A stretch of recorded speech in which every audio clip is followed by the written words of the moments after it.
ಸರ್ಕಾರಿ SC/ST ನೌಕರ ಸಮನ್ವಯ ಸಮಿತಿ ಅಂತ 21 ವರ್ಷಗಳಿಂದ 2005 ಡಿಸೆಂಬರ್ 6ನೇ ತಾರೀಕು ಅಂಬೇಡ್ಕರ್ ಪರಿನಿಬ್ಬಾಣದ ದಿನ ಸ್ವಾಭಿಮಾನದ ದಿನ ಅಂತ ಆಚರಣೆ ಮಾಡಿ ಆರಂಭಗೊಂಡಂಥ ಒಂದು ಸಂಘಟನೆ 21 ವರ್ಷಗಳನ್ನು ಪೂರೈಸಿದೆ. ಬುದ್ಧ, ಬಸವ, ಅಂಬೇಡ್ಕರ್, ವಿವೇಕಾನಂದರು, ಜ್ಯೋತಿಬಾ ಫುಲೆ, ಸಾವಿತ್ರಿಬಾಯಿ ಫುಲೆ, ಈ ನಾರಾಯಣ್ ಗುರು ಈ ಥರವ್ರ ವಿಚಾರಗಳನ್ನು ಈ ಮೀಸಲಾತಿ ಪಡೆದ ನೌಕರರ ಮಧ್ಯೆ ತಗೊಂಡು ಹೋಗುವಂಥದ್ದು.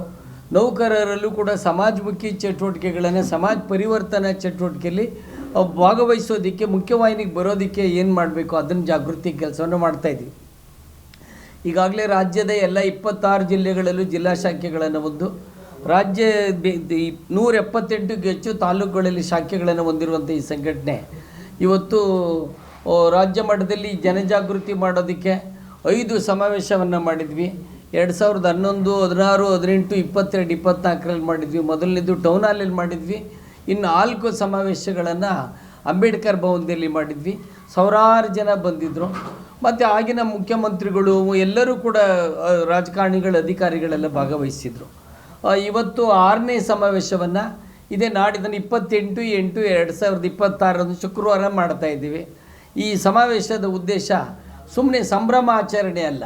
ಇವತ್ತೇನಾಗದೆ, ಇವತ್ತು ನಾವು ನಮ್ಮ ದೇಶದ ಚಿತ್ತ ಎತ್ತ ಅರಿತಾ ಇದೆ ಅನ್ನೋ ಒಂದು ಗೊಂದಲ ಸ್ಟಾರ್ಟ್ ಆಗಿರುವಂಥ ಟೈಮ್ನಲ್ಲಿ ಎಲ್ಲರೂ ಕೂಡ ಸಾಮಾಜಿಕವಾಗಿ ಚಿಂತೆ ಮಾಡಬೇಕಾಗಿದೆ ಅಂತ ಜಾಗೃತಿ ಮಾಡೋದ್ರ ಜೊತೆಗೆ ಅದಕ್ಕೆ ಐಕ್ಯತಾ ಸಮಾವೇಶ ಅಂತ ಇಟ್ಟಿದ್ದೀವಿ. ಮತ್ತು ನೌಕರರ ಮೂಲಭೂತ ಬೇಡಿಕೆಗಳು ಅದನ್ನು ಕೂಡ ಸರ್ಕಾರದ ಗಮನಕ್ಕೆ ನಾವು ತರಬೇಕು ಅಂತ ಇದು ಮಾಡ್ತಿದ್ದೀವಿ. ಈ ಸಮಾವೇಶವನ್ನು ರಾಜ್ಯ ಸರ್ಕಾರದ ಘನತೆವೆತ್ತ ಗೌರವಾನ್ವಿತ ಮುಖ್ಯಮಂತ್ರಿಗಳಾದಂಥ DK ಶಿವಕುಮಾರ್ ಸರ್ ಅವರು ಉದ್ಘಾಟನೆಯನ್ನು ಮಾಡೋಕ್ಕೆ ಒಪ್ಕೊಂಡಿದ್ದಾರೆ. ಇದರ ಅಧ್ಯಕ್ಷತೆಯನ್ನು ನಮ್ಮ ನಾಡಿನ, ನಮ್ಮ ಸಮುದಾಯದ ನೇತಾರರು, ರಾಜ್ಯದ ಉಪಮುಖ್ಯಮಂತ್ರಿಗಳು ಹಾಗೂ ಕಂದಾಯ ಸಚಿವರಾದಂಥ, ಮತ್ತು ರಾಜ್ಯದಲ್ಲಿ ಹಿಂದೆ ಸಿದ್ದರಾಮಯ್ಯನವರು ಬಡ್ತಿ ರಕ್ಷಣೆಗೋಸ್ಕರ ಕಾಯ್ದೆನ ತಂದಾಗ ಸುಪ್ರೀಂ ಕೋರ್ಟಲ್ಲಿ ಅದು ತಡೆ ಬಿದ್ದಾಗ ಅದನ್ನು ಅನುಷ್ಠಾನ ಮಾಡೋಕ್ಕೆ ಬಡದಾಡೋಕ್ಕೆ ಒಂದು ಉಪಸಮಿತಿಯ ಮುಖಂಡರಾಗಿ ರಾಜ್ಯದಲ್ಲಿ ಪರಿಶಿಷ್ಟ ಪರಿಶಿಷ್ಟ ಪಂಗಡದ ನೌಕರರಿಗೆ ಬಡ್ತಿ ಭಾಗ್ಯನೂ ಸಿಗೋ ಥರ ಮಾಡೋದಂಥದ್ರಲ್ಲಿ ಪರಮೇಶ್ವರ್ ಸರ್ ಕೂಡ ಒಬ್ಬರು, ಅವರು ಅಧ್ಯಕ್ಷತೆಯನ್ನು ವಹಿಸ್ತಿದ್ದಾರೆ. ಮತ್ತು ನಮ್ಮ ಈ ಸಮಾವೇಶದ ದಿಕ್ಸೂಚಿ ಭಾಷಣವನ್ನು ನಾಡಿನ ಅಹಿಂದ ನೇತಾರರು, ನೊಂದವರ ಬಗ್ಗೆ ಅಪಾರವಾದಂಥ ಕಳಕಳಿ ಇರುವಂಥವ್ರು, ಅದೇ ಥರ ಕಳಕಳಿಯ ಜೊತೆಗೆ ಅನುಷ್ಠಾನವನ್ನು ಮಾಡುವಂಥ ಸಿದ್ದರಾಮಯ್ಯನವ್ರ ಕೈಲಿ ದಿಕ್ಸೂಚಿ ಭಾಷಣವನ್ನು ಮಾಡ್ತಿದ್ವಿ. ಮತ್ತು ಉಳಿದಂತೆ ರಾಜ್ಯದ ಗೃಹ ಮಂತ್ರಿಗಳಾದಂಥ ಪ್ರಿಯಾಂಕ ಖರ್ಗೆ ಅವರು, ಕೃಷಿ ಮಂತ್ರಿಗಳಾದಂಥ ನರೇಂದ್ರ ಸ್ವಾಮಿಯವರು, ಮತ್ತು 8 ಬಾರಿ ಲೋಕಸಭಾ ಸದಸ್ಯರಾಗಿ ಇವತ್ತು ರಾಜ್ಯದಲ್ಲಿ ಸಮಾಜ ಕಲ್ಯಾಣ ಸಚಿವರಾಗಿರುವಂಥ ನಮ್ಮ KH ಮುನಿಯಪ್ಪ ಸರ್ ಅವರು ಬರ್ತಾಯಿದ್ದಾರೆ, ಬಸವಂತಪ್ಪ ಸರ್ ಬರ್ತಾಯಿದ್ದಾರೆ. ಮತ್ತು ಹಲವಾರು ಜನ ಹೀಗೆ ನಮ್ಮೆಲ್ಲ ಶಾಸಕರನ್ನೆಲ್ಲ ಕೂಡ ಆಹ್ವಾನವನ್ನು ಮಾಡಿದ್ವಿ. ನಮ್ಮ ಆಹ್ವಾನ ಪತ್ರಿಕೆಯಲ್ಲಿದೆ. ಸೊ ಇವತ್ತು ಬೆಳಗ್ಗೆ ಉದ್ಘಾಟನಾ ಕಾರ್ಯಕ್ರಮ ಇರುತ್ತೆ. ಮಧ್ಯಾಹ್ನ ಒಂದು ವಿಚಾರ ಸಂಕಿರಣವನ್ನು ಇಟ್ಟಿದ್ವಿ. ನಾನು ಹೇಳ್ದಂಗೆ ನಮ್ಮ ಎಲ್ಲ 21 ವರ್ಷದಿಂದ ಕೂಡ ಯಾವುದೇ ಸಮಾರಂಭ ಮಾಡಿದ್ರೂ ಕೂಡ ಅಲ್ಲೊಂದು ಸಂದೇಶ ಹೋಗಬೇಕು ಅಂತ, ಸಂದೇಶ ಹೋಗಬೇಕು. ಸಂಭ್ರಮ ಇರಲಿ, ಆದರೆ ಸಂಭ್ರಮದ ಜೊತೆಗೆ ಸಂದೇಶದ ಸಂಭ್ರಮ ಆಗಬೇಕು ಅಂತೇಳಿ ಮಧ್ಯಾಹ್ನ ಒಂದು ಅಧಿಕಾರಿಗಳು, ಈಗ ರಾಜಕಾರಣಿಗಳದ್ದು ಒಂದು ವೇದಿಕೆ ಆದರೆ ಅಧಿಕಾರಿಗಳದ್ದು ಒಂದು ವೇದಿಕೆ ವಿಚಾರ ಸಂಕಿರಣ ಇಟ್ಟಿದ್ದೀವಿ. ಸಂವಿಧಾನದ ಆಶಯಗಳು ಮತ್ತು SC/ST ನೌಕರರು ಅಧಿಕಾರಿಗಳ ಜವಾಬ್ದಾರಿಗಳು ಅಂತೇಳಿ ವಿಷಯವನ್ನು ಇಟ್ಟಿದ್ದೀವಿ. ಇದರ ಉದ್ಘಾಟನೆಯನ್ನು ಸಮಾಜ ಕಲ್ಯಾಣ ಇಲಾಖೆ ಕಾರ್ಯದರ್ಶಿಗಳಾದಂಥ ಮೋಹನ್ ರಾಜ್ ಸರ್ ಅವರು ಮಾಡ್ತಿದ್ದಾರೆ. ವಿಷಯ ಮಂಡನೆಯನ್ನು ಗ್ರಾಮೀಣಾಭಿವೃದ್ಧಿ ಇಲಾಖೆ ಕಾರ್ಯದರ್ಶಿಗಳಾದ ರಂದೀಪ್ ಸರ್ ಅವರು ಮಾಡ್ತಾಯಿದ್ದಾರೆ. ಮತ್ತು ಇದರಲ್ಲಿ ವಿಚಾರ ಸಂಕಿರಣದಲ್ಲಿ ನಮ್ಮ ನಾಡಿನ ಪ್ರಗತಿಪರ ಚಿಂತಕರು, ಅಂಬೇಡ್ಕರ್ ಅನುಯಾಯಿಗಳಾದಂಥ ಡಾಕ್ಟರ್ ಗೋಪಾಲ್ ಸರ್ ಕೂಡ ಭಾಗವಹಿಸ್ತಾ ಇದ್ದಾರೆ. ಮತ್ತು ಹಾಸನದ DC ಲತಾ ಕುಮಾರಿಯವರು ಕೂಡ ಭಾಗವಹಿಸ್ತಾ ಇದ್ದಾರೆ. IPS ಅಧಿಕಾರಿಗಳಾದಂಥ ಆನಂದ್ ಕುಮಾರ್ ಅವರು ಭಾಗವಹಿಸ್ತಾ ಇದ್ದಾರೆ. ಈ ರೀತಿ ಎಲ್ಲ ಅಧಿಕಾರಿಗಳು ಮತ್ತು ತಾಂತ್ರಿಕ ಶಿಕ್ಷಣ ಇಲಾಖೆ ಜಂಟಿ ನಿರ್ದೇಶಕರಾದಂಥ ಅರ್ಚನರವರು ಭಾಗವಹಿಸ್ತಾ ಇದ್ದಾರೆ. ಅದು ವಿಚಾರ ಸಂಕಿರಣ. ಮತ್ತು ಉದ್ಘಾಟನಾ ಸಮಾರಂಭದಲ್ಲಿ ಶಾಸಕರುಗಳ ಪೈಕಿ ನನಗೆ ವೈಯಕ್ತಿಕವಾಗಿ ನಮ್ಮ ಸನ್ಮಿತ್ರರು ಕೂಡ ಶಿವಣ್ಣ ಸರ್ ಅವರು ಉದ್ಘಾಟನಾ ಕಾರ್ಯಕ್ರಮದಲ್ಲಿ ಅವರು ಭಾಗವಹಿಸ್ತಾ ಇದ್ದಾರೆ. ನೆಲಮಂಗಲದ MLAಗಳಾದಂಥ ಶ್ರೀನಿವಾಸ್ ಅವರು ಕೂಡ ಭಾಗವಹಿಸ್ತಾ ಇದ್ದಾರೆ. ಇದು ಈ ಕಾರ್ಯಕ್ರಮದ್ದು. ಈ ಕಾರ್ಯಕ್ರಮಕ್ಕೆ ರಾಜ್ಯಾದ್ಯಂತ ನಮ್ಮ ನಿರೀಕ್ಷೆ ಒಂದು 25,000-30,000 ಜನ ತರೋದ್ರ ಮೂಲಕ ಈ SC/ST ಜಾಗೃತ ನೌಕರರ ಐಕ್ಯತಾ ಸಮಾವೇಶ ಮಾಡಬೇಕು ಅಂತಿದ್ವಿ. ಹಂಗನ್ಬಿಟ್ಟು ಏನಪ್ಪ ಅವ್ರು ಯಾರೋ ಬಂದು ಭಾಷಣ ಮಾಡೋದು ಅಂತ ಅಲ್ಲ. ಇದರೊಳಗಡೆ ನಮ್ಮ ಮೂಲಭೂತ ಬೇಡಿಕೆಗಳು ಇವತ್ತು ರಾಜ್ಯ ಸರ್ಕಾರದಲ್ಲಿ ಏನಾಗಿದೆ, ಬ್ಯಾಕ್ಲಾಗ್ ಹುದ್ದೆಗಳ ಭರ್ತಿ ಮಾಡಬೇಕು ಅಂತೇಳಿ 26/11/2001 ಕೂಡ ಸರ್ಕಾರದ ಸುತ್ತೋಲೆಗಳಿದೆ. ಆದರೆ ಎಲ್ಲೋ ಒಂದು ಕಡೆ SC ST ನೌಕರರ ಪರವಾದಂಥ ಸುತ್ತೋಲೆಗಳು ಸತ್ತೋಲೆಗಳ ಥರ ಇರ್ತವೆ. ಆದೇಶ ಆಗೋದೇ ಇಲ್ಲ, ಬರೀ ಸರ್ಕ್ಯುಲರ್ ಮಾಡ್ತಾರೆ. Circular may be implemented, may not be implemented. So backlog ಹುದ್ದೆಗಳನ್ನು ಅವತ್ತಿಂದನೂ ಕೂಡ ಭರ್ತಿ ಆಗದೆ ಉಳಿದಿವೆ. ಆ ಖಾಲಿ ಹುದ್ದೆಗಳನ್ನು ಭರ್ತಿ ಮಾಡಬೇಕು ಅಂತೇಳಿ ಒತ್ತಾಯವನ್ನು ಮಾಡ್ತಿದ್ದೀವಿ. ಮತ್ತು ಇನ್ನೊಂದು, ಇವತ್ತು ಯಾವುದೇ ಸರ್ಕಾರ ಬಂದರೂ ಕೂಡ ಸಂವಿಧಾನದ ನಿರ್ದೇಶಕ ತತ್ವಗಳಡಿಯಲ್ಲಿ ಏನು ಡೈರೆಕ್ಟಿವ್ ಪ್ರಿನ್ಸಿಪಲ್ಸ್ ಅಂತೀವಿ, ಅದರ ಅಡಿಯಲ್ಲಿ ಜನಮುಖಿ ಕಾರ್ಯಕ್ರಮಗಳನ್ನು ತರ್ತಾರೆ. ಯಾಕೆ ತರ್ತಾರೆ ಅಂದರೆ ಎಲ್ಲ ಜನರು, ಯಾವುದೇ ಜಾತಿ ಭಾಷೆ ಧರ್ಮ ಅಂತಲ್ಲ, ಎಲ್ಲರೂ ಕೂಡ ಸಾಮಾಜಿಕವಾಗಿ, ಶೈಕ್ಷಣಿಕವಾಗಿ, ಆರ್ಥಿಕವಾಗಿ ಒಂದು ಬೆಳಿಬೇಕು. ಮತ್ತು ಸಮಾಜದ ಕಟ್ಟಕಡೆಯನ್ನು ಕೂಡ ಮುಖ್ಯವಾಹಿನಿಗೆ ಬರಬೇಕು ಅನ್ನೋ ಒಂದು ಆಶಯ ಇರುತ್ತೆ. ಅದನ್ನು ಎಲ್ಲರೂ ಕೂಡ ಸ್ವಾಗತ ಮಾಡಬೇಕು, ನಾವು ಸ್ವಾಗತ ಮಾಡ್ತೀವಿ. ಆದರೆ ಕಾರ್ಯಕ್ರಮದ ಅನುಷ್ಠಾನ ಯಾವಾಗ ರಿಸಲ್ಟ್ ಓರಿಯೆಂಟೆಡ್ ಆಗ್ತದೆ ಅಂದರೆ ಅನುಷ್ಠಾನಾಧಿಕಾರಿಗಳ ತಂಡ ಜಾಸ್ತಿ ಇದ್ದಾಗ, ಇಂಪ್ಲಿಮೆಂಟ್ ಏಜೆನ್ಸಿ ಜಾಸ್ತಿ ಇದ್ದಾಗ. ಇವತ್ತೇನಾಗೋಗ್ಬಿಟ್ಟದೆ, ತಾವೇ ನೋಡ್ದಂಗೆ ಹಲವಾರು ಈಗ ಪ್ರಜಾಸೇವೆ ಇಲಾಖೆನೂ ಒಂದು ಆರಂಭ ಆಗಿದೆ, ವೆಲ್ಕಮ್ ಮಾಡಿದ್ದೀವಿ ನಾವು. ಆದರೆ ಇವತ್ತೇನಾಗಿದೆ, ರಾಜ್ಯ ಸರ್ಕಾರದ ಆರ್ಥಿಕ ಸಾಂಖ್ಯಿಕ ಇಲಾಖೆಯ 31/3/2025 ಪ್ರಕಾರ ರಾಜ್ಯ ಸರ್ಕಾರದಲ್ಲಿ 8,20,000 ಪ್ಲಸ್ ಮಂಜೂರಾತಿ ಹುದ್ದೆಗಳಿದೆ, ಸ್ಯಾಂಕ್ಷನ್ ಪೋಸ್ಟು. ಆದರೆ ಸ್ಯಾಂಕ್ಷನ್ ಪೋಸ್ಟಲ್ಲಿ ಫೀಲ್ಡ್ ಪೋಸ್ಟ್ ಎಷ್ಟು ಅಂದರೆ ಶಾಕ್ ಆಗೋಗ್ಬಿಡ್ತದೆ. ಕೇವಲ 5,20,000 ಚಿಲ್ಲರೆ ಇದೆ. ಈ ಮಾನ್ಯ ಮುಖ್ಯಮಂತ್ರಿಗಳಾಗಿದ್ದಂಥ ಸಿದ್ದರಾಮಯ್ಯ ಸರ್ರೆ ಮಾರ್ಚ್ನಲ್ಲಿ ರಾಜ್ಯದಲ್ಲಿ 83 ಲಕ್ಷ ಹುದ್ದೆಗಳು ಖಾಲಿ ಇದೆ ಅಂತ ಹೇಳಿದ್ರು. ಅಂದರೆ ಎಲ್ಲ ಒಂದು ಕಡೆ ಮಣಗಟ್ಟಲೆ ಖಾಲಿ ಹುದ್ದೆ ಇಟ್ಕೊಂಡು ನಿಮ್ಮ ಕಾರ್ಯಕ್ರಮ ಹೆಂಗೆ ರಿಸಲ್ಟ್ ಓರಿಯೆಂಟೆಡ್ ಆಗುತ್ತೆ? ಘೋಷಣಾ ಕಾರ್ಯಕ್ರಮ ಆಗ್ತೇವೆ ಹೊರತು ಫಲಪ್ರದ ಆಗೋದಿಲ್ಲ ಅಂಥೇಳಿ ನಾವು ಖಾಲಿ ಹುದ್ದೆಗಳನ್ನು ಭರ್ತಿ ಮಾಡಬೇಕು ಅಂತಿದ್ದೀವಿ. 5 ಲಕ್ಷದೊಳಗೆ 80,000 ಅಷ್ಟೇ SCಗಳಿರುವಂಥದ್ದು, 25,000 ಚಿಲ್ಲರೆ ಅಷ್ಟೇ ST ನೌಕರಿರುವಂಥದ್ದು. ಇನ್ನೆಲ್ಲಿ ಆ ಬೇಡಿಕೆನೂ ಕೂಡ ಇಡೋದ್ರ ಜೊತೆಗೆ ಇವತ್ತೆಲ್ಲರಿಗೂ ಕೂಡ ಗೊತ್ತಿದೆ, ಇವತ್ತು ಮೀಸಲಾತಿ ಪಡೆದೇ ಇರುವಂಥ ಜಾತಿನೆಲ್ಲ ಇಂಡಿಯಾದಲ್ಲಿ ಯಾರೂ ಇಲ್ಲವೇ ಇಲ್ಲ. ಮೊದಲೇನಾಗೋರು ಮೀಸಲಾತಿಯಿಂದ SC STಗಳಿಗೆ ಮೀಸಲಾತಿ ಕೊಟ್ಟು ದೇಶಾಂತರ ಗುಂಡಾಂತರ ಆಗೋಯ್ತು, ದಿವಾಳಿ ಎದ್ದೋಯ್ತು ಅಂತಿದ್ರು. ಇವತ್ತು ಮೀಸಲಾತಿ ಹಠಾವ ಒಂದು ಕಡೆ ನಡೀತಿದ್ರೆ ಮೀಸಲಾತಿನ ಸದ್ದಿಲ್ದಂಗೆ ತಗೊಂಡು ಸುಖವಾಗಿರೋರು ಕೂಡ ಇದ್ದಾರೆ. ಆದರೆ ಏನಾಗಿದೆ, ಇವತ್ತು ನಮ್ಗೆ 17/7 ಮೀಸಲಾತಿ ನಾಗಮೋನ್ ಜನಸಂಖ್ಯೆ ಆಧಾರದ ಮೇಲೆ. ಏನಂದರೆ ಸ್ವತಂತ್ರ ಪೂರ್ವದಲ್ಲಿ 12% ಇದ್ದಂಥ SCಗಳು ಸ್ವತಂತ್ರ ಬಂದಾಗ 15% ಆಗ್ತಾರೆ. 80 ವರ್ಷ ಆಗ್ತದೆ ಸ್ವತಂತ್ರ ಬಂದು, ಇನ್ನೂ ಕೂಡ 15% ಇದೆ SC. ಇದನ್ನು ಕಂಡು ಸುಪ್ರೀಂ ಕೋರ್ಟ್ ಆದೇಶದ ಮೇಲೆ ಒಂದು ಏನು ಮಾಡ್ತಾರೆ, ನಾಗಮೋಹನ್ ದಾಸ್ ಆಯೋಗದ ವರದಿ ಮಾಡಿದಾಗ 17/7 ಕೊಡ್ತಾರೆ.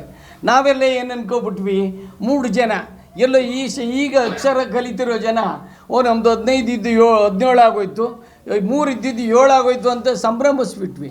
ಅದ್ರ ಮೊನ್ನೆ ತಮಗೆಲ್ಲ ಗೊತ್ತಿದೆ, ಒಳ ಮೀಸಲಾತಿ ಹೋರಾಟ ಸ್ಟಾರ್ಟ್ ಆದಮೇಲೆ ಹೈಕೋರ್ಟು ಇಲ್ಲ 1992ರ ಇಂದಿರಾ ಸಾನಿ ಪ್ರಕರಣದಲ್ಲಿ ಮೀಸಲಾತಿ ಯಾವುದೇ ಕಾರಣಕ್ಕೂ 50% ಮೀರಂಗಿಲ್ಲ.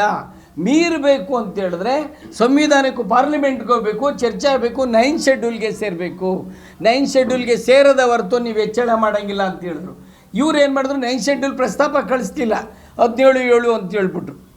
ನೋಡಿ, ತಮಿಳ್ನಾಡವರು 9th ಶೆಡ್ಯೂಲ್ಗೆ ಹೋಗಿದ್ರಿಂದ 69% ಮೀಸಲಾತಿ ತೊಗೋತಾರೆ. ಪಂಜಾಬ್ನಲ್ಲಿ 72% ಏನೋ ಇದೆ. ಅದು ನಮ್ಮ ಮನವಿ, ಈ ಮೀಸಲಾತಿಯನ್ನು 9th ಶೆಡ್ಯೂಲಿಗೆ ಸೇರಿಸಬೇಕು ಅಂತ ಇರೋದು ಒಂದು ಕಡೆ. ಆದರೆ ಇನ್ನೊಂದು, ಎಲ್ಲ ಜಾತಿಯಲ್ಲೂ ಬಡವರಿದ್ದಾರೆ. ಒಬ್ಬರು ICU ಪೇಷಂಟ್ ಆಗಿರ್ಬೋದು, ಒಬ್ಬರು ಅಡ್ಮಿಂಟ್ ಆಗೋರಾಗಿರ್ಬೋದು, ಒಬ್ಬ OPD ಇರ್ಬೋದು. ಎಲ್ಲ ಜಾತಿಯಲ್ಲೂ ಆರ್ಥಿಕವಾಗಿ ಹಿಂದುಳಿದವರು ಇದ್ದಾರೆ. ಬಟ್ ನಮ್ಮದೇನು ಅಂದರೆ ಸಾಮಾಜಿಕ, ಆರ್ಥಿಕ, ಶೈಕ್ಷಣಿಕ, ಇನ್ಕ್ಲೂಡಿಂಗ್ ರಾಜಕೀಯದಲ್ಲೂ ಹಿಂದುಳಿದ ಜನಾಂಗ ನಾವು. ರಾಜಕೀಯದಲ್ಲಿ ಏನಾದ್ರು ಫಾರ್ವರ್ಡ್ ಆಗಿದ್ರೆ ಇವತ್ತು ರಾಜ್ಯದಲ್ಲಿ ಆಳೋ ಶಕ್ತಿಗಳಾಗ್ತಿದ್ವಿ ನಾವು. ಎಲ್ಲ ಒಂಥರ ಆಳುಗಳ ಥರ ಇರೋದು. ಯಾಕೆಂದರೆ ಅಲ್ಲೂ ಕೂಡ ಅಸಮಾನತೆ ಇದೆ. ನಾನು ಯಾಕೆ ಈ ಮಾತು ಹೇಳಿದೆ ಅಂದರೆ, ಇವತ್ತು ಸರ್ಕಾರಿ ಉದ್ಯೋಗಗಳಲ್ಲಿ ಸೇವಾ ವಲಯದಲ್ಲಿ ಉದ್ಯೋಗ ಇರೋದು ಬರೀ 0.8%. ನಾನು ಹೇಳಿದ್ಮೇಲೆ 7.5 ಕೋಟಿ ಜನ, 8,20,000 ಮಂಜೂರಾತಿ ಹುದ್ದೆ, 5 ಲಕ್ಷ ಭರ್ತಿ ಆಗಿರೋದು. ಅದರೊಳಗಡೆ ಎಷ್ಟು % ಭರ್ತಿ ಲೆಕ್ಕ ಹಾಕ್ಕೊಳ್ಳಿ. ಹಾಗಾದರೆ ಇನ್ನು ಉದ್ಯೋಗದ ಅವಕಾಶ ಎಲ್ಲಿದೆ? ಖಾಸಗಿ ಕ್ಷೇತ್ರದಲ್ಲಿದೆ. ಖಾಸಗಿ ಕ್ಷೇತ್ರದಲ್ಲಿ ಏನಾಗ್ತದೆ, ಯಾವುದೋ ಒಂದು ಬಲವಾದಂಥ ಪಟ್ಟಭದ್ರ ವರ್ಗದಲ್ಲಿ ಕೆಲಸ ತಗೊಳ್ತಿರ್ತಾರೆ. ಪಾಪ ಹಿಂದುಳಿದವರು, ದಲಿತರು, ಅಲ್ಪಸಂಖ್ಯಾತರು ಎಲ್ಲಿ ತಗೊಳಕ್ಕಾಗತ್ತೆ? ನಮ್ಮ ಮನವಿ, ಖಾಸಗಿ ಕ್ಷೇತ್ರದಲ್ಲೂ ಕೂಡ ಮೀಸಲಾತಿಯನ್ನು ಕೊಡಬೇಕು ಅನ್ನೋದು, ಈ ಬೇಡಿಕೆಗಳನ್ನು ಇಟ್ಟಿದ್ದೀವಿ. ಜೊತೆಗೆ ಮುಖ್ಯವಾಗಿ ಇವತ್ತೇನಾಗಿದೆ ಸ್ನೇಹಿತರೆ, ಸರ್ಕಾರಿ ಕಚೇರಿಗಳಲ್ಲಿ ಪರಿಶಿಷ್ಟ ಜಾತಿ ಪಂಗಡದ ನೌಕರರು ಪ್ರಮುಖವಾಗಿ, ಜೊತೆಗೆ ಮಹಿಳೆಯರು ಕೆಲಸ ಮಾಡೋದೇ ಕಷ್ಟ. ನಿಯಮಾನುಸಾರ. ಏಕೆಂದರೆ ಇವತ್ತೇನಾದರೂ ನಾವು ತೋರಿಕೆಗೆ ಹೇಳ್ತಿಲ್ಲ, ಪ್ರಾಮಾಣಿಕವಾಗಿ ಶುದ್ಧ ಮನಸ್ಸಿನಲ್ಲಿ ಗೌರವಪೂರ್ವಕವಾಗಿ ಭಯವಾಗೂ ಕೂಡ ಯಾರಾದರೂ ಕೆಲಸ ಮಾಡ್ತೀರಿ, ಪರಿಶಿಷ್ಟ ಜಾತಿ ಪರಿಶಿಷ್ಟ ಪಂಗಡದವರು ಮಹಿಳೆಯರು. ಯಾಕೆ ಮಾತು ಹೇಳ್ತೀನಿ, ನಿಮಗೆ ಜಾತಿ ಬಲ ಇಲ್ಲ, ಹಣದ ಬಲ ಇಲ್ಲ, ರಾಜಕೀಯದ ಬಲ ಇಲ್ಲ, ಮೊದಲೇ ಮಠದ ಬಲ ಇಲ್ಲ. ನಮಗೆ ಬಲ ಇರೋದು ಅಲ್ಪ ಸ್ವಲ್ಪ ನಾಲೆಡ್ಜು, ನಮ್ಮ ಪ್ರಾಂಪ್ಟ್ನೆಸ್ಸು. ಆದರೂ ಇವತ್ತೇನಾಗ್ತಿದೆ, ಇವತ್ತು ನೌಕರಿಗಳಲ್ಲಿ SC/STಗಳು ಕಷ್ಟ ಮಾಡೋದು ಕಷ್ಟ, ಕೆಲಸ ಮಾಡೋದು ಕಷ್ಟ. ಏನಾಗ್ತದೆ, ಒಳ್ಳೆ ಹುದ್ದೆಗಳೆಲ್ಲ ಹಣ ಕಾಯೋದೆಲ್ಲ ಒಂದು ವರ್ಗದ ಕೆಲಸ ಆದರೆ ಹೆಣ ಕಾಯೋದೆಲ್ಲ ನಮ್ಮ ಜನದ ವರ್ಗ ಅನ್ನಂಗೆ ಆಗೋಗ್ಬಿಟ್ಟಿದೆ. ಜೊತೆಗೆ ಮಹಿಳೆಯರು ಕೆಲಸ ಮಾಡೋದು ಯಾವುದೇ ಜಾತಿ ಇರಲಿ ತುಂಬ ಕಷ್ಟ, ತುಂಬ ಕಷ್ಟ. ನಾವು ಹೇಳೋದು ಸರ್ಕಾರದಲ್ಲಿ ಕರ್ತವ್ಯ ಮಾಡುವಂಥ ಯಾವುದೇ ಜಾತಿ ಧರ್ಮ ಆಗಿರಲಿ, ನಿಯಮಾನುಸಾರ ಮಾರ್ಗಸೂಚಿ ಅನುಸಾರ ಸಂವಿಧಾನಬದ್ಧವಾಗಿ ಕೆಲಸ ಮಾಡುವಂಥ ವಾತಾವರಣ ಆಗಬೇಕು. ಇವತ್ತೇನಾಗ್ತದೆ ನಿಮಗೆ ಗೊತ್ತಿದೆ, ಇಲ್ಲಿ ಇವತ್ತು ಜನಪ್ರತಿನಿಧಿಗಳು ಎಲ್ಲ ಕಡೆ ಒಳ್ಳೆಯರಿಲ್ಲ, ಕೆಲವು ಕಡೆ ಅಧಿಕಾರಿಗಳು ನೌಕರರು ಅಂದರೆ ಗುಲಾಮರು ಅನ್ನೋ ಭಾವನೆ ಬಂದ್ಬಿಟ್ಟಿದೆ, ಯಾವುದೇ ಜಾತಿ ಆಗಲಿ. ಹಿಂದೆ ನೋಡಿ ಶಾಲಿನಿ ರಜನೀಶ್ ಮೇಡಮ್ ಇದ್ದರು ಮುಖ್ಯ ಕಾರ್ಯದರ್ಶಿಗಳು, ಮುಖ್ಯ ಕಾರ್ಯದರ್ಶಿಗಳೇನೆ ಒಬ್ಬರು ಜನಪ್ರತಿನಿಧಿ ಭಾರಿ ಕೀಳು ಭಾಷೆಯಲ್ಲಿ ಮಾತಾಡ್ಬಿಟ್ಟಿದೆ ಒಬ್ಬ ಹೆಣ್ಮಗಳಿಗೆ. ಇನ್ನೊಬ್ಬರು ಆ ಶಿಡ್ಲಘಟ್ಟದಲ್ಲಿ ಪವಿತ್ರ ಗೌಡ ಅನ್ನೋ ಹೆಣ್ಮಗಳು, ಪುರಸಭೆ ಅಧಿಕಾರಿ ಪವಿತ್ರ ಗೌಡಪ್ಪ, ಇನ್ನೊಬ್ಬ ನಾಯಕ ಹೋಗ್ಬಿಟ್ಟಿದ್ದಕ್ಕೆ ವಿಚಿತ್ರವಾಗಿ ವರ್ತಿಸ್ಬಿಟ್ಟಿದ್ದ. ನಿನ್ನೆ ನೋಡಿ ಹಾಸನಲ್ಲಿ ಇಂದಿನ ಮಾಜಿ ಸಚಿವರಾದಂಥ HD ರೇವಣ್ಣ ಅನ್ನೋರು ಏನು ಮಾಡಿದ್ದಾರೆ, DC ಜಿಲ್ಲಾಧಿಕಾರಿಗೆ ಎಲ್ಲಿಂದ ಕರ್ಕೊಬಂದಿದ್ದೀರಿ ಅಂತ ಹೇಳ್ತಾರೆ ಅಂದರೆ ವಾಟ್ ಇಟ್ ಮೀನ್ಸ್. ಒಬ್ಬ ಜಿಲ್ಲಾಧಿಕಾರಿ ಆಗೋನು ಇಲ್ಲೆಲ್ಲ ತಿಪ್ಪೆಲಿ ಇದ್ದಂಗೆ ದಡಕಂತೋಡೋಕೆ ಜಿಲ್ಲಾಧಿಕಾರಿ ಆಗಕ್ಕಾಗತ್ತಾ? ಒಬ್ಬ ನೌಕರ ಕ್ಲರ್ಕ್ ಆಗಬೇಕು ಅಂದರೆ ದಡಬಡ ಅಂತ ಏನೋ ಆಗೋಗ್ಬಿಡ್ತಾನ, ಒಬ್ಬ ಚೀಫ್ ಆಫೀಸರ್ ಇರಬೇಕಾದ್ರೆ ದಡಬಡ ಅಂತ ಆಗೋಗ್ಬಿಡ್ತಾನ.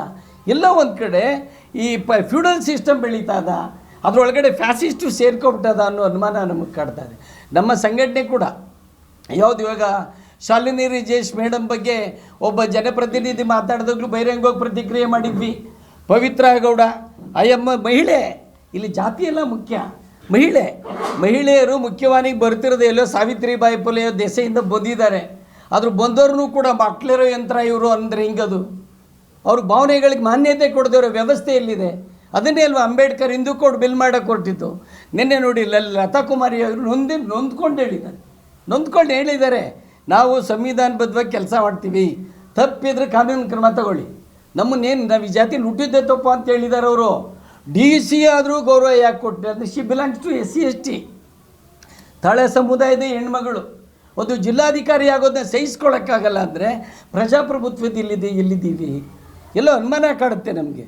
ಲಿಖಿತ ಸಂವಿಧಾನ ನಮ್ಮನ್ನು ಆಳ್ತಾ ಇದೆಯಾ, ಅಲಿಖಿತ ಸಂವಿಧಾನ ಆಲ್ರೆಡಿ ಡ್ಯಾನ್ಸ್ ಸ್ಟಾರ್ಟ್ ಮಾಡೋಕ್ಕೆ ಆಗಿದೆಯಾ ಅಂತ. ಈ ಹಿನ್ನೆಲೆಯಲ್ಲಿ ಸ್ನೇಹಿತರೆ, ಸಂವಿಧಾನದ ಹಕ್ಕುಗಳು ಉಳಿಬೇಕು, ಮುಂದಿನ ಪೀಳಿಗೆ ರಕ್ಷಣೆ ಆಗಬೇಕು ಅಂದರೆ ಸಂವಿಧಾನ ಉಳಿಲೇಬೇಕಾಗಿದೆ. ಭಾರತೀಯರ ಭಾರತ ಆಗಬೇಕಾಗಿದೆ. ಇದಕ್ಕೆಲ್ಲ ವರ್ಗದ ಜನ ಕೂಡ ಐಕ್ಯ ಆಗಬೇಕಾಗಿದೆ, ಯುನಿಟಿ ಆಗಬೇಕಾಗಿದೆ. ಆಗದ ಹೊರತು ಭಾರತೀಯರಾಗಲ್ಲ. ಈಗ ಹಿಂದಿನವರೆಲ್ಲ ಕಂಡ ಕನಸುಗಳೆಲ್ಲ ಧೂಳಿಪಥ ಆಗೋಗ್ಬಿಡುತ್ತೆ. ಗಾಂಧಿ ಏನೋ ಕಂಡು ಕನಸಿದ್ರು, ಅಂಬೇಡ್ಕರ್ ಏನೋ ಭಯಂಕರವಾದ ಕನಸಿಟ್ಕೊಂಡು ಈ ದೇಶದ ಎಲ್ಲ ಜಾತಿ ಭಾಷೆ ಧರ್ಮದ ಜನರೆಲ್ಲ ಸಮನ್ವಯತೆಯಲ್ಲಿ ಫ್ರೆಟರ್ನಿಟಿ ಈಕ್ವಾಲಿಟಿ ಲಿಬರ್ಟಿಲಿ ಬದುಕಲಿ ಅಂತ ಮಾಡಿದ್ರು. ಇವತ್ತು ಎಲ್ಲೋಗ್ತದೆ ಫ್ರೆಟರ್ನಿಟಿ ಈಕ್ವಾಲಿಟಿ ಲಿಬರ್ಟಿನ ಹುಡುಕೋ ಸ್ಥಿತಿಗೆ ಬಂದ್ಬಿಟ್ಟಿದೆ. ಈ ಹಿನ್ನೆಲೆಯಲ್ಲಿ ಈ ಸಮಾವೇಶದಲ್ಲಿ ನಮ್ಮ ಎಲ್ಲರಿಗೂ ಕೂಡ ಒಂದು ಜಾಗೃತಿ ಆಗಬೇಕು, ಐಕ್ಯತೆ. ಒಳ ಮೀಸಲಾತಿ ಹೆಸರಿನಲ್ಲಿ ದಲಿತ ಸಮುದಾಯ ಒಡೆದೋಗಿದೆ ಅಂದ್ಕೊಂಡು ಕೆಲವರು ನೃತ್ಯ ಮಾಡ್ತಿದ್ದಾರೆ. ಸಾಧ್ಯ ಇಲ್ಲ. ನೀವು ಒಡೆದೋಗಿದೆ ಅಂತ ನಮ್ಮನ್ನು ಒಡೆಯೋಕ್ಕೆ ಬಂದರೆ ನಾವು ಒಡೆಸ್ಕೊಳ್ಳೋ ಜನಾಂಗ ಆಗಿ ಉಳಿದಿಲ್ಲ. ನಾವು ಒಂದು ಸಂದೇಶ ಕೊಡೋಕ್ಕೋಸ್ಕರ ಐಕ್ಯತಾ ಸಮಾವೇಶವನ್ನು ಇಟ್ಟಿದ್ದೀವಿ. ಈ ಮೂಲಕ ಬರೀ ಆನೇಕಲ್ ತಾಲೂಕಲ್ಲ, ಬರೀ ಜಿಲ್ಲೆ ಅಲ್ಲ, ಇಡೀ ರಾಜ್ಯದ ಸಮಸ್ತ ಸಂವಿಧಾನ ಉಳಿಬೇಕು ಅನ್ನೋರು, ಪ್ರಜಾಪ್ರಭುತ್ವ ಉಳಿಬೇಕು ಅನ್ನೋರು, ಮನುಷ್ಯನ ಪ್ರೀತಿಸುವಂಥ ಸಮಾಜ ಬೇಕು ಅನ್ನೋರೆಲ್ಲ ಕೂಡ ಈ ಸಮಾವೇಶಕ್ಕೆ ಬರಬೇಕು, ಯಶಸ್ಸನ್ನು ಮಾಡಬೇಕು ಅಂತೇಳಿ ತಮ್ಮ ಗೋಷ್ಠಿಯ ಮೂಲಕ ವಿನಂತಿಯನ್ನು ಮಾಡ್ಕೊಳ್ತೀನಿ. ಜೈ ಭೀಮ್, ಜೈ ಭಾರತ್. ನಾವು ಈಗಾಗಲೇ ಬೆಂಗಳೂರಿನ ಅರಮನೆ ಮೈದಾನದ ಗೇಟ್ ನಂಬರ್ 8ರಲ್ಲಿ ಇರತಕ್ಕಂಥ ಶೃಂಗಾರ ಪ್ಯಾಲೇಸ್ನಲ್ಲಿ ರಾಜ್ಯ ಮಟ್ಟದ ಪರಿಶಿಷ್ಟ ಜಾತಿ ಪರಿಶಿಷ್ಟ ವರ್ಗಗಳ ಜಾಗೃತ ನೌಕರರ 6ನೇ ಐಕ್ಯತಾ ಸಮಾವೇಶವನ್ನು ಆಯೋಜನೆ ಮಾಡಿದ್ದೀವಿ. ಈ ಒಂದು ಸಮಾವೇಶಕ್ಕೆ ರಾಜ್ಯಾದ್ಯಂತ ಎಲ್ಲ ಇಲಾಖೆಗಳಲ್ಲಿ, ನಿಗಮ ಮಂಡಳಿಗಳಲ್ಲಿ, ಪುರಸಭೆಗಳಲ್ಲಿ, ನಗರಸಭೆಗಳಲ್ಲಿ, ಕಾರ್ಪೊರೇಷನ್ಗಳಲ್ಲಿ ಕೆಲಸ ನಿರ್ವಹಿಸ್ತಾ ಇರ್ತಕ್ಕಂಥ SC/ST ನೌಕರರು ಎಲ್ಲರೂ ಕೂಡ ಸಮಾವೇಶದಲ್ಲಿ ಭಾಗವಹಿಸ್ತಾ ಇದ್ದಾರೆ. ನಾವು ಈ ಒಂದು ಪತ್ರಿಕಾಗೋಷ್ಠಿ ಮೂಲಕ ಆನೇಕಲ್ ತಾಲೂಕಿನ ಎಲ್ಲ SC/ST ನೌಕರರು, ಕುಲ ಬಾಂಧವರು, ಕುಟುಂಬದ ಸಮೇತ ಈ ಒಂದು ಸಮಾವೇಶಕ್ಕೆ ಭಾಗಿಯಾಗಬೇಕು, ಸಮಾವೇಶದಲ್ಲಿ ಭಾಗವಹಿಸಬೇಕು ಅಂತೇಳಿ ಎಲ್ಲರನ್ನೂ ಕೂಡ ನಾವು ಆಹ್ವಾನಿಸ್ತಾ ಇದ್ದೀವಿ.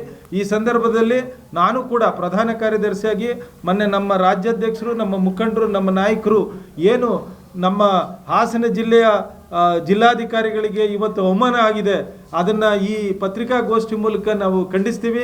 ಯಾರೇ ಜನಪ್ರತಿನಿಧಿಗಳಾಗಿರ್ಬೋದು, ಅವರು ಮಾನವೀಯತೆಯನ್ನು ಮೆರಿಬೇಕು, ಮಹಿಳೆಯರಿಗೆ ಗೌರವವನ್ನು ಕೊಡೋದನ್ನು ಫಸ್ಟ್ ಕಲಿಬೇಕು ಅಂತೇಳಿ ಅವರಲ್ಲಿ ಮನವಿ ಮಾಡ್ತಾ, ಈಗ ಏನು ಅನ್ಯಾಯ ಆಗಿದೆ ಅದನ್ನು ನಾವು ನಿಜವಾಗ್ಲೂ ಕೂಡ ನಮ್ಮ ವೇದಿಕೆ ಮೂಲಕ ನಮ್ಮ ಸಮನ್ವಯ ಸಮಿತಿ ಖಂಡಿಸ್ತದೆ ಅಂತೇಳಿ ಈ ಸಂದರ್ಭದಲ್ಲಿ ಹೇಳೋದಕ್ಕೆ ನಾನು ಇಚ್ಛೆ ಪಡ್ತೀನಿ. ಅಂಥದ್ದು ಹುಲಿ ಹಾಲಿನಂತೆ ಅದನ್ನು ಕುಡಿದವರು ಗರ್ಜಿಸಲೇಬೇಕಂತ.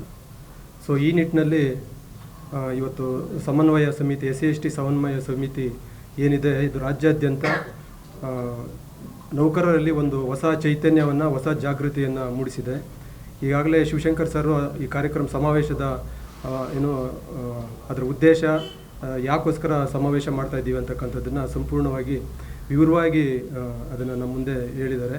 ಸೊ ಈ ಮುಖಾಂತರ ನಾನು ಈ ಪತ್ರಿಕಾಗೋಷ್ಠಿ ಮುಖಾಂತರ ಹೇಳೋದೇನೆಂದರೆ, ಆನೇಕಲ್ ತಾಲೂಕಲ್ಲಿರ್ತಕ್ಕಂಥ ಎಲ್ಲ ನೌಕರ ಬಂಧುಗಳು, SC/ST ನೌಕರ ಬಂಧುಗಳು, ಸಾಧ್ಯವಾದರೆ OBC ನೌಕರ ಬಂಧುಗಳು, ಅಂದರೆ ಸಮಾನತೆಯ ಮೇಲೆ ಮತ್ತು ಸ್ವಾತಂತ್ರ್ಯದ ಮೇಲೆ, ಸಂವಿಧಾನದ ಮೇಲೆ ನಂಬಿಕೆ ಇರತಕ್ಕಂಥ ಎಲ್ಲ ನೌಕರರು ಸಹ ಮತ್ತು ಮಹಿಳಾ ನೌಕರರು ಸಹ ಈ ಸಮಾವೇಶದಲ್ಲಿ ಭಾಗವಹಿಸಿ ಸಮಾವೇಶವನ್ನು ಯಶಸ್ಸುಗೊಳಿಸೋದ್ರ ಜೊತೆಗೆ ಏನು ಒತ್ತಾಯಗಳಿದ್ದಾವೆ, ಆ ಒತ್ತಾಯಗಳು ಕೇವಲ ಬರೀ SC/ST ಅವ್ರಿಗೆ ಮಾತ್ರ ಸಂಬಂಧಪಟ್ಟಿರ್ತಕ್ಕಂಥದ್ದಲ್ಲ. ಇದು ಮಹಿಳೆಯರ ಹಕ್ಕುಗಳು ಸಹ ಇದರಲ್ಲಿ ಸೇರಿಕೊಂಡಿರೋದ್ರಿಂದ ಈ ಸಮಾವೇಶದ ಒಂದು ಹಕ್ಕೊತ್ತಾಯಗಳು ಜಾರಿಯಾಗಲಿ, ಅದರ ಯಶಸ್ವಾಗಲಿ ಅಂತಕ್ಕಂಥದ್ದನ್ನು ಹೇಳ್ತಾ, ಮತ್ತು ಎಲ್ಲ ಪ್ರಗತಿಪರ ಸಂಘಟನೆಗಳು ಮತ್ತು ದಲಿತ ಸಂಘಟನೆಗಳು, ಮಹಿಳಾ ಸಂಘಟನೆಗಳು ಈ ಕಾರ್ಯಕ್ರಮದಲ್ಲಿ ಭಾಗವಹಿಸಿ ಈ ಸಮಾವೇಶವನ್ನು ಯಶಸ್ವಿ ಮಾಡಬೇಕಂತ ಹೇಳಿ ಕಳಕಳಿ ವಿನಂತಿ ಮಾಡ್ಕೊಳ್ತಾ ಇದ್ದೀವಿ. ಜೈ ಭೀಮ್.